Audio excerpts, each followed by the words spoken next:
Hello and welcome back, everybody. You are listening to a new interview in the series of The Amazing Autistic Woman. I'm Tanya, your host, and I'm really glad to have you back here.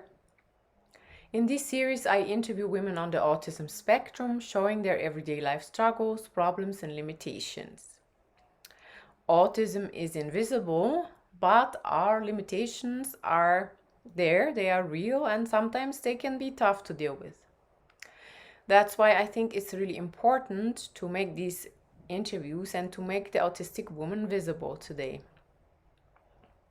I love making these interviews and I would like to make much more. So if you find these interviews helpful and interesting, please consider supporting my fundraiser. The link is below and your help will be very appreciated. Thanks. Now let me welcome today's guests. We have Jennie from London, UK with us. Hi, Jennie. Good morning, Tanya. You well? Yes, thank you. So Jennie is, as I said, in London. She's divorced, has one daughter, and she's a photographer and neurodivergent consultant. I'm glad to have you here. Thank you. Lovely talking with you. Thanks. I love your story, Jennie. You told me you attempted an autism diagnosis in 2015, Correct. but you couldn't get it. So what happened? Well, I went through the process after a bit of a life change at the end of 2014. I had a big health scare. I lost my job and realised that I needed help. And so I went. I was aware of what was called then Asperger's back in 2011 with the work of Rudy Simone. And I sort of kept it in the back on the back shelf for what 4 years. But I realised that all the issues that I was having were due potentially to autism. Okay. So I asked to be referred, and then it was actually quite a quick process to be referred then, because obviously less individuals were aware of their neurodiver of their autism. Mm-hmm. Um, but I went through the process. I had my mum there, I had my ex-husband, a whole load of evidence. But the way that the diagnosis process then, it didn't take into consideration all the sensory issues. Mm-hmm. And so therefore I was deemed not affected by autism. And also what they concluded is that the trauma that I had experienced, or my condition, was due to my childhood trauma. Mm-hmm. However, now I know more, and now the diagnosis criteria has changed.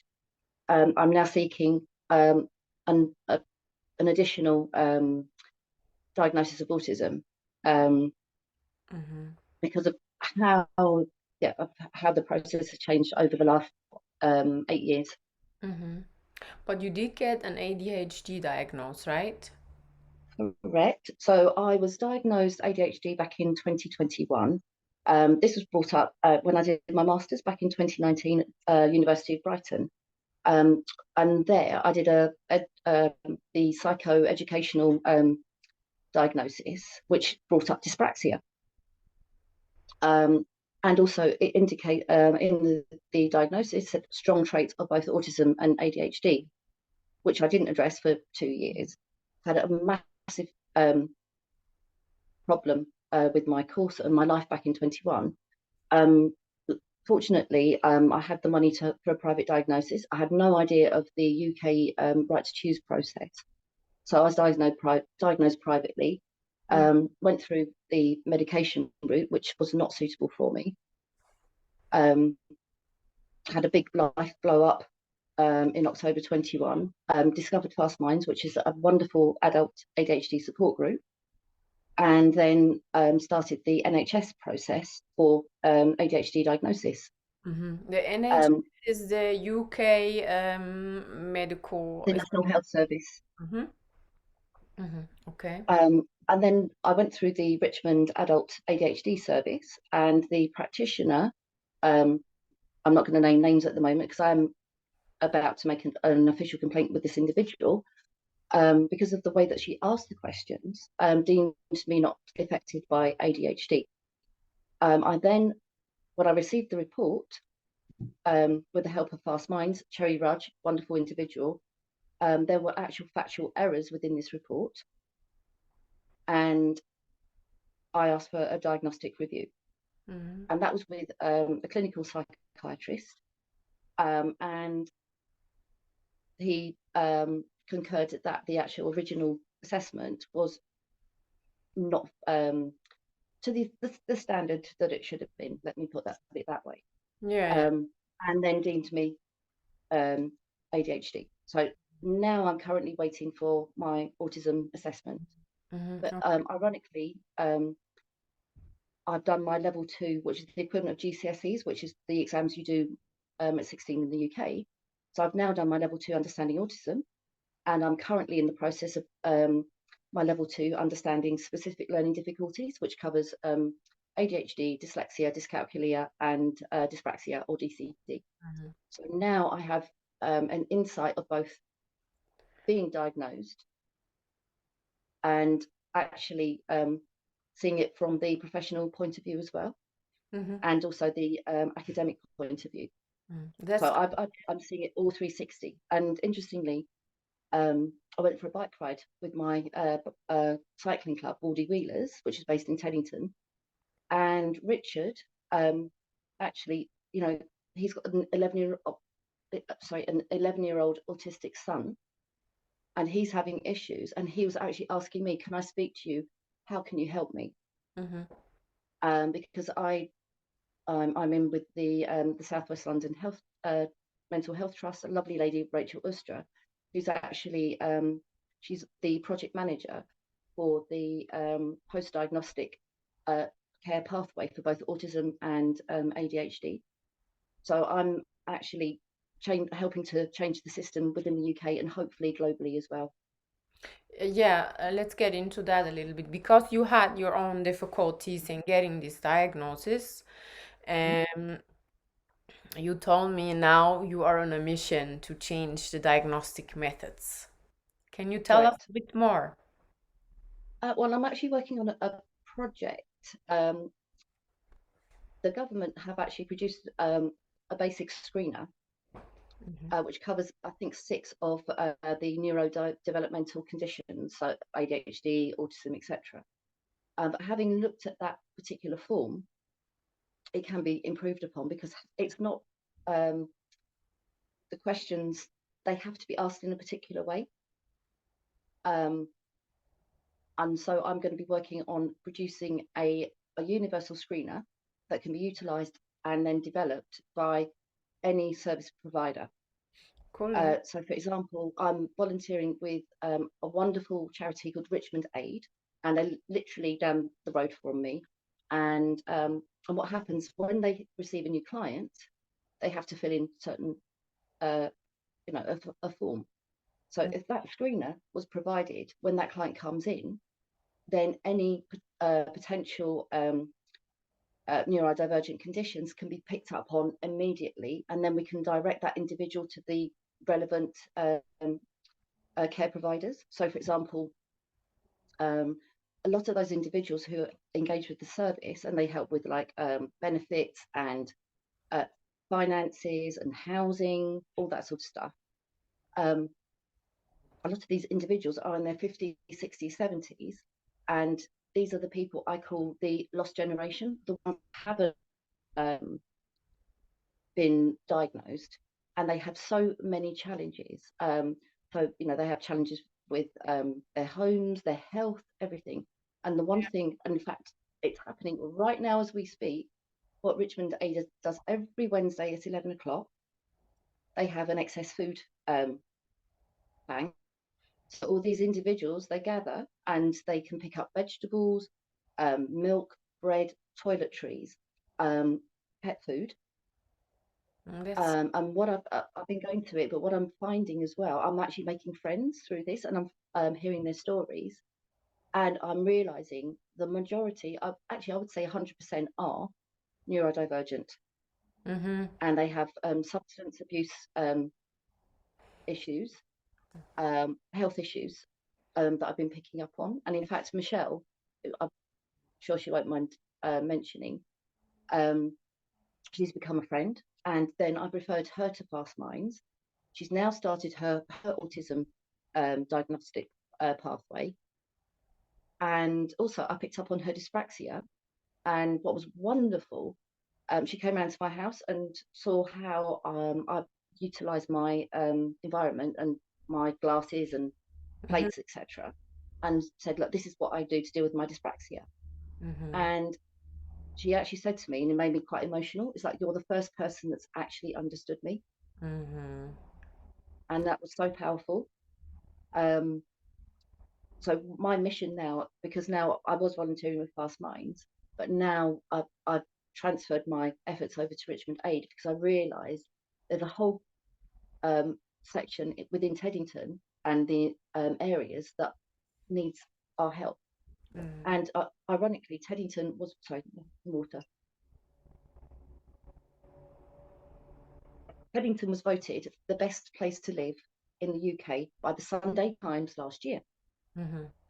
So I've been thinking over the last few days, if Teddington is the best place to live in the UK, why are individuals having to visit a food bank? Yeah. That is my question. Mm-hmm. So, and this is why I call these individuals the lost generation. You know, they're in social housing as well. Mm-hmm. Um, so really, what I will be doing with Richmond Aid is working with them as a consultant voluntarily at this time to actually question and enhance their service. They've just recently set up a neuro, and they call it neurodiversity group. And even then, that needs to be changed to neurodivergent because neurodiversity covers everybody. Neurodivergent, if you are a neurodivergent individual, that means that you have either ADHD or autism, etc., etc. Mm-hmm. So even how the language is utilised, a few little tweaks, and we'll get there. So Mm. it's really quite a mission. Good. But the great thing is, oh, sorry.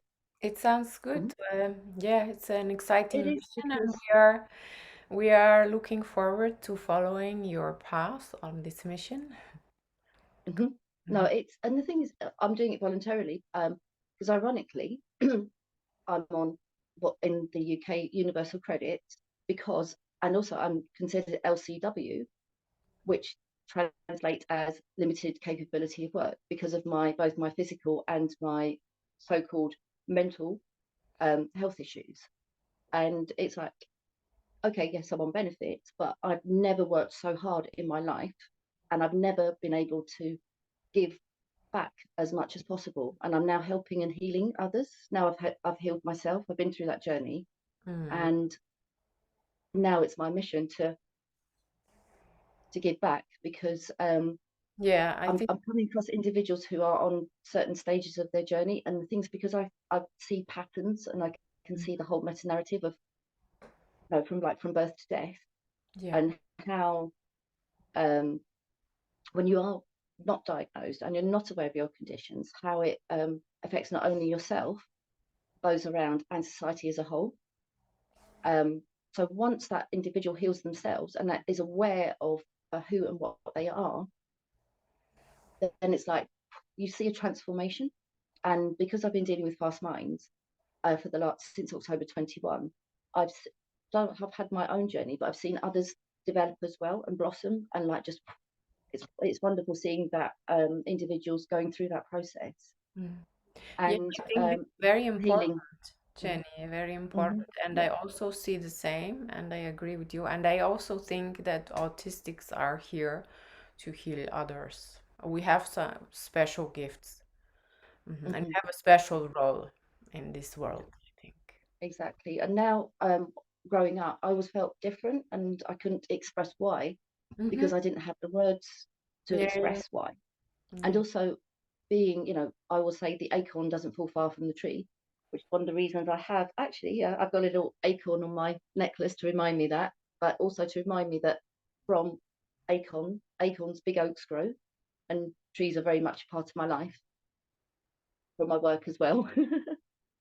um, and the things, it's like, it's not just about you, it's your whole family as well. Because what I've observed, when someone becomes aware of their own condition, then they see the behaviour of relatives, and then that puts things into context. And so there's a lot of forgiving and healing, but also boundary setting, because there are individuals in my family that I will not speak with because they are on a different stage of their journey than I am, and we'll never see eye to eye. And until they do, then I set my boundaries, and I will not engage with those individuals because they are bringing negative energy in. So I only deal with positive individuals who are on a path of improvement and healing. Mm-hmm. And what are the limitations you face every day that you think are from the autism? I would say the main issue is the sensory issues. So how I've changed my home, especially over the last couple of years, I've changed all like the cheap plastic stuff. So now everything is like wood, metal, marble, glass. Everything has to have a certain feel, because I've become aware that I'm actually viscerally reactive to sensory input. So when a car goes past and it, beeps the horn, I'm literally like this.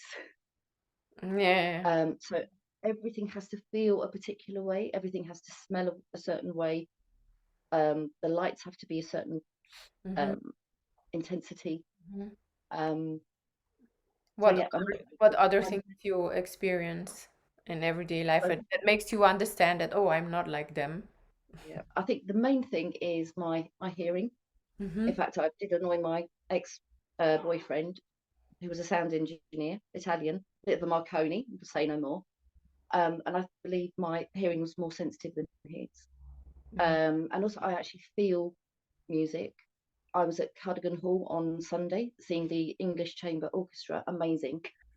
The venue is amazing. And I sat in the main seats first, but I found it too much because the orchestra was like literally in front of my face. And I was like, oh, I couldn't relax.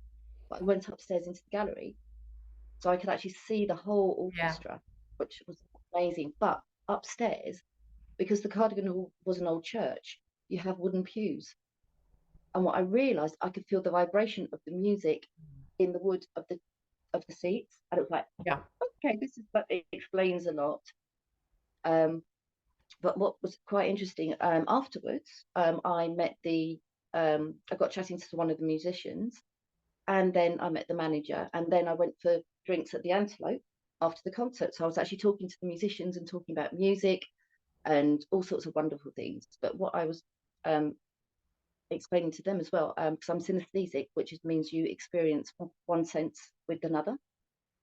So I visualize music, and I can see the patterns and the structures. Cool.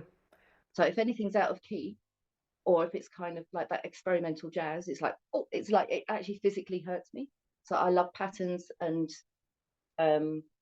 beats. And I think one of the musicians I was talking to said that actually Wagner experienced notes as colours. Yeah. And okay. So I'm not the You only feel one. that you experience the notes as colors as well, or the music? I do, but I can actually close my eyes and play videos in my head of the music, like say dance music, and like see the patterns. Cool.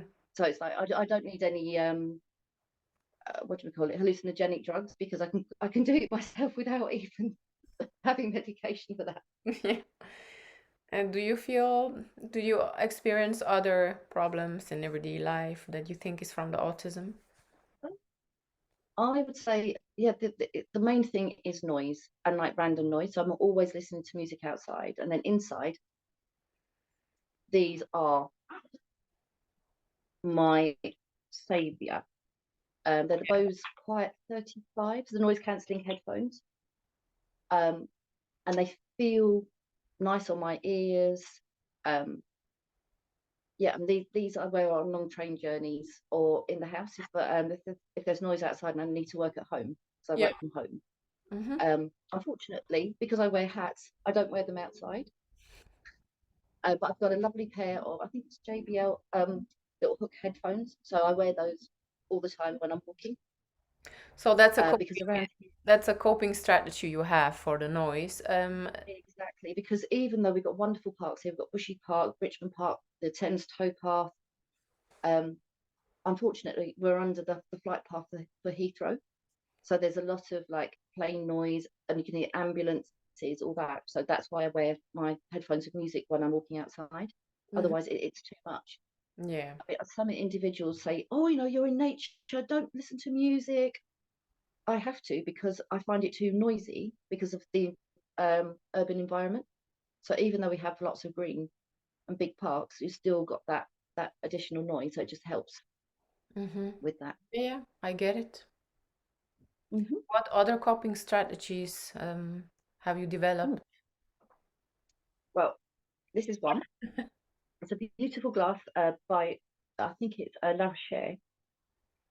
Because of my dyspraxia, I very often break glasses when they're too light because of the proprioception issues and where your um, body is in relation to, well, in space. I find if I have a heavy glass, Mm. I don't break them. And also, Yeah. this has a beautiful little bee, and that's actually the symbol of Napoleon. But the bees help hold the glass. Yeah. Ah, good. Very nice. And another coping strategy is if you notice, I wear quite a few rings, and they're all Pandora. Because I have the rings on my fingers, I'm aware of where my hand is because I Yeah. can feel the ring, and Yeah. that's why I wear my bracelets and my necklace because it grounds me. Uh-huh. And if I don't wear them, I feel like you feel really floaty. It's quite bizarre. Yeah. Um, Ah, I get that. Yeah. yeah, But because the other issue I also I've have been diagnosed. a big Yeah, the heavy glass, glass. Yeah, because it the feels. cucumber Uh-huh. glasses. Yeah, it feels safer and funny Mm, enough, I never dropped mm, those. We dropped mm, the fragile ones, not the mm, heavy ones. mm.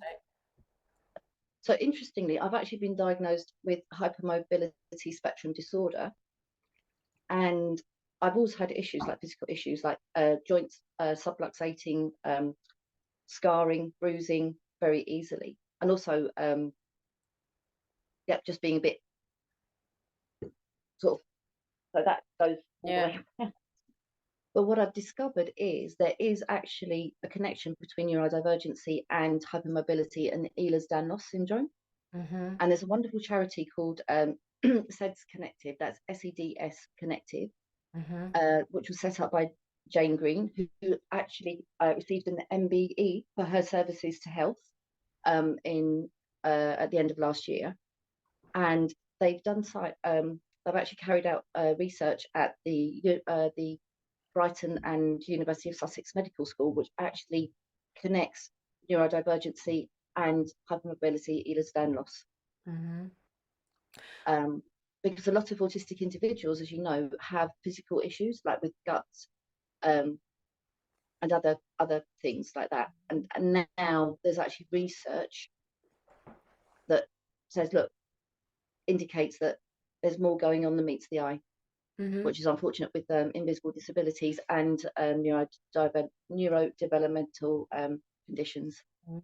It's interesting that you mentioned that. I'd like to link this study below. You can tell me that later. But it's interesting that you Mm-hmm. brought it up. So you Mm-hmm. think this Oh, in the fact, things about the glass is from mhm, dyspraxia, or do you think that's also connected to autism in general? Or- that's a very good question because what I'm finding or discovering is that all these conditions, it's not a spectrum, but we call it a continuum because it's just so everything kind of is connected. And I'd almost see it like a sound mixing board where you have all these different conditions and you have different levels in each individual. Yeah. But interestingly, there's a wonderful lady called Monya Tolka, who's an occupational therapist who's also autistic, and I think she's ADHD. And she did her MSc again at University of Brighton, and she did a qualitative study of 7 autistic women and their experiences during childbirth. Oh, yeah. All of them, all 7, were not diagnosed when they had their child. And I read it and it was like, it was my story. I'm not going to go into details because I need to revisit what happened and put it in relation to their experiences. However, I did meet up with another wonderful woman, Lisa O'Shaughnessy, who is a personal shopper and stylist, also ADHD autistic. She reached out to me. We met a couple of weeks, no, about 3-4 weeks ago, and her birth experience was almost exactly the same as mine. And again, she told me, you're the first person that's actually understood me. Cool, yeah. So and what I'm learning by sharing personal experiences, it's like suddenly you have that eye-opening moments, like, oh my God, I'm not the only one. And that is so empowering. And that's the importance of peer support groups, because it's, if you don't know that anyone else has been through the same thing, you think, oh my God, it's always happening to me. And you have no context. And then you hear someone else with a very similar experience. It's like, oh my God. And then you start to unpick it. And then you realize how mistreated you have been in any of the situations where you've had difficulties. And Yeah. once you know that, and now especially and Liz Tan, who marvelous tutor at Richmond and Hillcroft Adult Community College, she's doing the course. Her son is autistic ADHD, so she has lived the experience herself. But we're actually going through the legislation and also discrimination policy or potential, and we're going through the Equalities Act of 2010, which covers disability. And it's absolutely fascinating now what isn't and is actually acceptable when dealing with individuals who are considered disabled. But please do remember that ADHD, etc., are learning difficulties, because are learning disabilities, something completely different. And then now I've been like looking at how people should or are to be treated. Then it's now put into context all the issues I had with jobs where I've been fired, shouted at, had to resign. I mean, I had one job in 2010. I'm not going to mention the company, but this is something that's going to come up in the future. I was shouted at by a director for 10 minutes. It's like, if you don't do it this way, you're out of here. I had to quit. I was very ill afterwards. I was ill for 3 months. But now I know why I behaved in the way that I did, and now I understand their reaction to my behavior. So now that's put it into context, I can go, oh, right. Now I know why I was shouted at, because I was behaving in a particular way, because I was unaware of my actions, but I was working in a way that was my way of coping. And that's the other thing, is that now I'm aware I don't have coping strategies, because coping is like, it's almost like, oh, I'm drowning. And coping is like, you're holding on to that life raft. But if you have a management strategy, because you're aware of your condition and how it affects yourself and others, then you manage the condition. So you become master of your own ship. So instead of like struggling to the life raft, you're there, you are the captain, and you are steering that vessel in the correct direction. Cool. Yeah, you touched on a few interesting topics, and I would like to speak about childbirth in another interview. I have more chats scheduled. And yeah, there's so many things that you said now that are going to ring some bells in people who are watching. Would you like to give us a take-home message, or to anyone who is listening, what do you have to say to them? I would. Now, if you are a neurodivergent individual, it affects every single aspect of your existence from life to death. And if you treat or manage or engage with a neurodivergent individual in a neurotypical way, it's like putting diesel into a petrol car. You will break it. It's just an incorrect way of managing a neurodivergent individual. So really, the whole way, every single aspect has to be looked at, examined, and then just adapted. In England, there's a thing called reasonable adjustments when it comes to employment, but reasonable adjustments has to be across every single aspect of life. But ironically, the tweaks that we're making will make it better for everybody, because it's like we are, you're not that square peg in the round hole. You're kind of shaping each hole for each peg, because one size does not fit all. So we are, they call it like fluid intelligence. So I think if we think fluid rather than structured, and each individual has to be treated as an individual, not a statistic, as a person, as an existing being. And remember, we are human beings, not doings. Amen. Thank you, Jenny. Thank you, Tanya. Thank you for coming here. I hope you have a wonderful day. And to anyone watching here, I'm happy that you're still here with us. I actually made a small course that is self-paced for autistics with more of these strategies that Jenny just explained, my own strategies, and you can get those for free. There will be a link below to your autistic tools. And yeah, we will close it for today. Thanks, Jenny, and thank you, Tanya. It's been a wonderful, very enlightening experience, and yeah, I feel I am now. Cool. Thank you. Thank you. It was my pleasure. We say bye to London. Thank you. Thank you. Bye bye. Bye.